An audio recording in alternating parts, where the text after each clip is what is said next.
ಬೆಂಗಳೂರಿನಲ್ಲಿ ಕುರಿ ಮಾಂಸದ ಸೋಗಿನಲ್ಲಿ ನಾಯಿ ಮಾಂಸವನ್ನ ಮಾರಾಟ ಮಾಡ್ತಾ ಇದ್ದಾರೆ ಅನ್ನುವಂತಹ ಗಂಭೀರ ಆರೋಪವನ್ನ ಕುರಿ ವ್ಯಾಪಾರಿಗಳೇ ಮಟನ್ ವ್ಯಾಪಾರಸ್ಥರೇ ಆರೋಪವನ್ನ ಮಾಡಿದ್ದಾರೆ. ಇದರ ಬೆನ್ನಲ್ಲೇ ಆಹಾರ ಸುರಕ್ಷತೆ ಮತ್ತು ಗುಣಮಟ್ಟ ಇಲಾಖೆಯಿಂದ ಸ್ಯಾಂಪಲ್ ಸಂಗ್ರಹ ಆಗಿದೆ.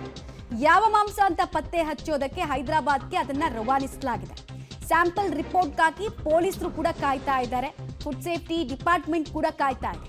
ವರದಿ ನಂತರವಷ್ಟೇ ಅದು ನಾಯಿ ಮಾಂಸನ ಇಲ್ವಾ, ಏನ್ ಮಾಂಸ ಅದು ಎಲ್ಲವೂ ಗೊತ್ತಾಗುತ್ತೆ. ಜೈಪುರದಿಂದ ರೈಲಿನಲ್ಲಿ ಬೆಂಗಳೂರಿಗೆ ಬಂದಿದ್ದಂತಹ ಮಾಂಸದ ಬಾಕ್ಸ್ಗಳನ್ನ ಸೀಸ್ ಮಾಡಲಾಗಿದೆ. ಐಷಾರಾಮಿ ಹೋಟೆಲ್ಗಳಿಗೆ ಕಳಪೆ ಗುಣಮಟ್ಟದ ಮಾಂಸ ರವಾನೆ ಆಗ್ತಾ ಇತ್ತಾ ಅನ್ನೋದು ಪ್ರಶ್ನೆ. ಯಾವ ಮಾಂಸ ಅನ್ನೋದು ಒಂದ್ ಕಡೆಗೆ, ಎರಡನೇದು ಅದನ್ನ ಫ್ರೀಸ್ ಮಾಡಿದ ರೀತಿ ಇದೆಯಲ್ಲ, ಅದೇ ಅನುಮಾನಕ್ಕೆ ಕಾರಣ ಆಗ್ತಾ ಇದೆ. ಒಂದು ಥರ್ಮೋಕೋಲ್ನಲ್ಲಿ ಅಷ್ಟು ದೂರದಿಂದ ಒಂದು ರಾಜ್ಯದಿಂದ ಇನ್ನೊಂದು ರಾಜ್ಯಕ್ಕೆ ಒಂದು ಥರ್ಮೋಕೋಲ್ನಲ್ಲಿ ಐಸನ್ನು ಮಿಕ್ಸ್ ಮಾಡಿಕೊಂಡು ತಂದಿದ್ದಾರೆ. ಸೊ ಅಲ್ಲಿ ಚೆಕ್ ಮಾಡಿದಂತಹ ಫುಡ್ ಸೇಫ್ಟಿ ಡಿಪಾರ್ಟ್ಮೆಂಟ್ನ ಅಧಿಕಾರಿಗಳೇ ಹೇಳಿದ್ರು ಹೈಜೀನ್ ಕಮ್ಮಿ ಇದೆ ಅಂತ. ಸೊ ಕಳಪೆ ಗುಣಮಟ್ಟದ ಮಾಂಸವನ್ನ ಪೂರೈಕೆ ಮಾಡ್ತಾ ಇರುವಂತಹ ಸಿಂಡಿಕೇಟ್ ಯಾವುದು, ಎಷ್ಟು ಟೈಮ್ನಿಂದ, ಮತ್ತೆ ಇಂತಹ ಕಳಪೆ ಗುಣಮಟ್ಟದ ಮಾಂಸವನ್ನ ತರಿಸ್ಕೊಳ್ತಾ ಇದ್ದಂತಹ ಹೋಟೆಲ್ಗಳು ಯಾವ್ದ್ಯಾವುದು, ಹೇಗ್ ಬಿಸ್ನೆಸ್ ಅವ್ರದ್ದು, ಅದೆಲ್ಲವನ್ನ ನೋಡ್ಬೇಕಾಗತ್ತೆ, ಎಲ್ಲವೂ ಬಯಲಿಗೆ ಬರಬೇಕಾಗತ್ತೆ.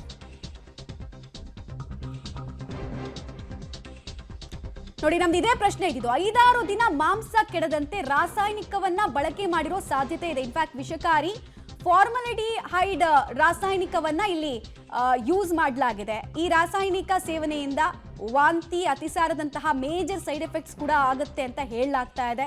ಸದ್ಯ ಆ ಮಾಂಸ ತಿನ್ನೋದಕ್ಕೆ ಯೋಗ್ಯವಲ್ಲ, ಅಪಾಯಕಾರಿ ಮಾಂಸ ಅನ್ನುವಂತಹ ರೀತಿನಲ್ಲಿ ಪ್ರಶ್ನೆಗಳು ಮೂಡ್ತಾ ಇದೆ. ಬಿಕಾಸ್ 5-6 ದಿನ ಬೇಕಾಬಿಟ್ಟಿ ಸ್ಟೋರೇಜ್ ಮಾಡ್ಕೊಂಡು ತಗೊಂಡು ಬರ್ತಾರೆ ಒಂದು ಥರ್ಮಕೋಲಲ್ಲಿ. ಅದು ಐಸ್ ಬಾಕ್ಸು ಅಲ್ಲ, ಫ್ರೋಝನ್ ಬ್ಲಾಸ್ಟು ಮಾಡಿಲ್ಲ, ಅಲ್ಲಿ ಏನೂ ಇಲ್ಲ. ಫ್ರೋಝನ್ ಬ್ಲಾಸ್ಟ್ ಅಂತ ಹೇಳಿದ್ರೆ ಸಾಮಾನ್ಯವಾಗಿ ಒಂದು ದೇಶದಿಂದ ಇನ್ನೊಂದು ದೇಶಕ್ಕೆ ಎಕ್ಸ್ಪೋರ್ಟ್ ಮಾಡ್ತಾರೆ ಗೊತ್ತಾ ಮೀಟ್ಗಳನ್ನ. ಸೊ ಆ ಟೈಮ್ನಲ್ಲಿ ಆ ಮೀಟನ್ನೆಲ್ಲ ಕಲ್ ರೀತಿ ಪ್ರಿಸರ್ವೇಟಿವ್ಸ್ನೆಲ್ಲ ಆ್ಯಡ್ ಮಾಡಿ ವಿತ್ ಲೈಸೆನ್ಸ್ ತಗೊಂಡಿರ್ತಾರೆ. ಇದ್ಯಾವುದೂ ಇಲ್ಲ, ಆಗಿರೋದು ಮೇಲ್ನೋಟಕ್ಕಂತೂ ಕಂಡು ಬರ್ತಾ ಇಲ್ಲ. ಐಸ್ ಕ್ಯೂಬ್ ಇದೆ, ಬಟ್ ಟೆಂಪರೇಚರ್ ಅದನ್ನ ನೋಟ್ ಮಾಡಬೇಕು. ಟೆಂಪರೇಚರ್ ಇದ್ರೆ ಹೇಳ್ಬೋದು, -18 ಇದ್ರೆ ಟೆಂಪರೇಚರ್.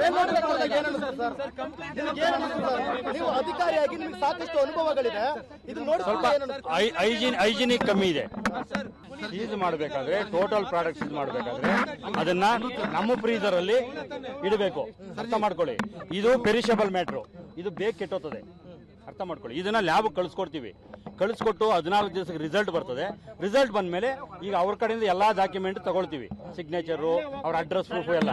ಅವ್ರ ಮೇಲೆ ನಾವು ಕಾನೂನು ಕ್ರಮ ಜರುಗಿಸ್ತೀವಿ. ಇದು ನಮ್ಮ ರೂಲ್ಸ್. ನೋಡಿ, ನಮ್ಮ ಹಂತದಲ್ಲಿ ಏನ್ ಮಾಡ್ಬೇಕೋ ಕಾನೂನು ಪ್ರಕಾರ ನಾವು ಮಾಡ್ತೀವಿ.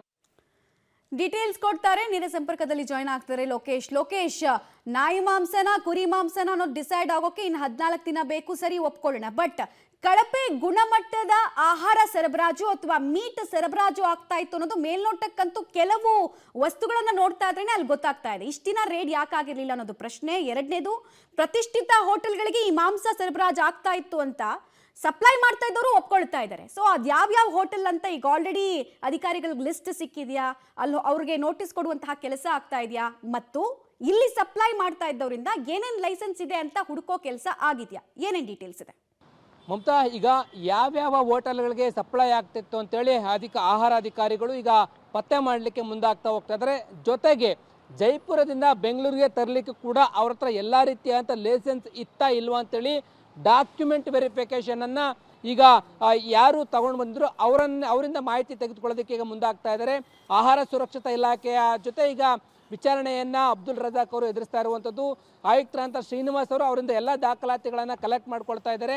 ಏನೋ ಲೈಸೆನ್ಸ್ ಪಡ್ಕೊಂಡಿದ್ದಾರಾ ಇಲ್ವಾ, ಯಾವಾಗಿಂದ ತರಿಸ್ತಾ ಇದ್ರು, ಮತ್ತೆ ತರಿಸ್ತಾ ಇರ್ಬೇಕಾದ್ರೆ ಅಲ್ಲಿ ಮಾಂಸವನ್ನು ಕಟ್ ಮಾಡುವಂಥದ್ದು ಎಲ್ಲಿ, ಮತ್ತೆ ಯಾವ ರೀತಿಯಾದಂಥ ಮಾಂಸವನ್ನು ತಗೊಂಬರ್ತಾ ಇದ್ರು, ಅದೆಲ್ಲವನ್ನು ಕೂಡ ಮಾಹಿತಿ ಕಲೆ ಹಾಕಲಿಕ್ಕೆ ಮುಂದಾಗ್ತಾ ಇದ್ದಾರೆ. ಈಗ ಅದು ಮಾಂಸ ಕುರಿದ ಅಥವಾ ಬೇರೆ ಕೂಡ ಟೆಸ್ಟ್ ಮಾಡಲಿಕ್ಕೂ ಕೂಡ ಕಳಿಸಿದ್ದಾರೆ. ಆದರೆ ಈಗ ಪ್ರಮುಖವಾಗಿ ಇರುವಂತಹ ಅಂಶ ಅಂತಂದರೆ ಹೈಜೆನಿಕ್ ಇರಲಿಲ್ಲ ಎನ್ನುವಂಥದ್ದು.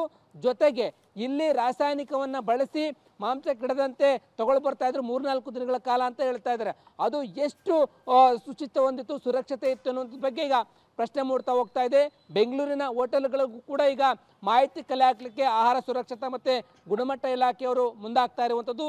ಈಗ ಮಾಹಿತಿ ಕಲೆ ಹಾಕಿದ ಬಳಿಕ ಆ ಮಾಂಸದ ಬಗ್ಗೆ ಕೂಡ ಸುರಕ್ಷತೆಯ ಬಗ್ಗೆ ಟೆಸ್ಟ್ ಮಾಡಿ ರಿಪೋರ್ಟ್ ಏನು ಬರುತ್ತೆ ಅಂತ ಕಾದು ನೋಡ್ತಾರೆ. ಒಂದು ವೇಳೆ ರಿಪೋರ್ಟ್ನಲ್ಲಿ ತಪ್ಪೇನಾದರೂ ಬಂದರೆ ಕ್ರಮ ವಹಿಸಲಿಕ್ಕೂ ಕೂಡ ಮುಂದಾಗ್ತಾ ಹೋಗ್ತಾ ಇರುವಂಥದ್ದು. ಜೊತೆಗೆ ಬೆಂಗಳೂರಿನಲ್ಲಿರುವಂಥ ಎಲ್ಲ ಮಾಂಸದ ಅಂಗಡಿಗಳಿಗೆ ಒಂದಿಷ್ಟು ನೋಟಿಸನ್ನು ಜಾರಿ ಮಾಡಿ ಅಲ್ಲಿ ಗುಣಮಟ್ಟತೆಯನ್ನು ಪರಿಶೀಲನೆ ಮಾಡಲಿಕ್ಕೆ ಆಹಾರ ಮತ್ತು ಸುರಕ್ಷತಾ ಇಲಾಖೆಯವರು ಪ್ಲಾನನ್ನು ಮಾಡ್ಕೊಳ್ತಾ ಇರುವಂಥದ್ದು. ಮಮತಾ.